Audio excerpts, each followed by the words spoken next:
Hello guys, আমরা এখন চলে যাচ্ছি একটি রেল লাইন পরিদর্শনে। এই রেল লাইনের সবচেয়ে আকর্ষণীয় যে ব্যাপারটা হলো সেটা হলো রেল লাইনটা তৈরি করার যে ব্যাপার। যে রেল লাইন আসলে স্লিপার দিয়ে তৈরি করা হয় এবং এই রাস্তাটা নিচ দিয়ে থাকে, সে যে আমাদের যে পাথরগুলো আছে পাথরগুলা ব্যবহার করা হয়। এই পাথর আপনারা যে মানে সবসময় প্রশ্ন হতে পারে যে পাথরটা কেন ব্যবহার করা হয়। এটা আসলে ব্যবহার করা হয় একটা কারণেই, সেটা হচ্ছে যাতে রেল লাইনটা নড়াচড়া না করে। যে আমরা সাধারণভাবে পি জ্বালায় রাস্তায় দেখতে পারি যে এই স্লিপারগুলো যাতে নড়াচড়া বা খুব হার্ডি হয়, এর জন্য রেল লাইনে ব্যবহার করা হয় পাথরগুলা।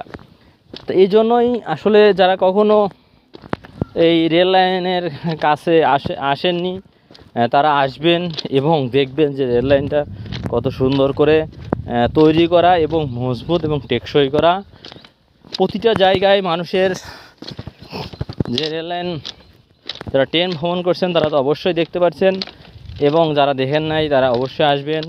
এবং আমি প্রতিটা ভিডিওতে যে বাংলাদেশে যে একটা গুরুত্বপূর্ণ যে আমাদের ডিপার্টমেন্ট, রেলওয়ে ডিপার্টমেন্ট, এই ডিপার্টমেন্টে যে বিভিন্নভাবে মানুষ এখানে যোগাযোগের মাধ্যম হিসাবে ট্রেনকে ব্যবহার করছে।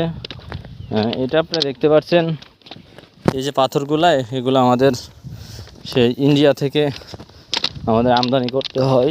এই পাথরগুলো চলে আসে সরাসরি ট্রেনের মাধ্যমে, ট্রেনে করে আসে। হ্যালো গাইস, আমরা এখন এই রেল লাইনের পাশ দিয়ে যাচ্ছি। আমরা সকাল থেকে আসলে ঘুরছি, অনেকটাই আসলে পথ দূরত্ব অতিক্রম করছি, যেটার কারণে আমরা এখনও স্টেশনে পৌঁছাইনি। আমরা প্রায় নিম্নত পক্ষে 40 থেকে 50 কিলোমিটার রেল লাইন দিয়ে শুধু হেঁটেই যাচ্ছি। তা হ্যালো গাইস, আমাদের ভিডিও আজকে এই পর্যন্তই। আগে দেখার জন্য হিসেবে অনুরোধ করছি। ধন্যবাদ সবাইকে।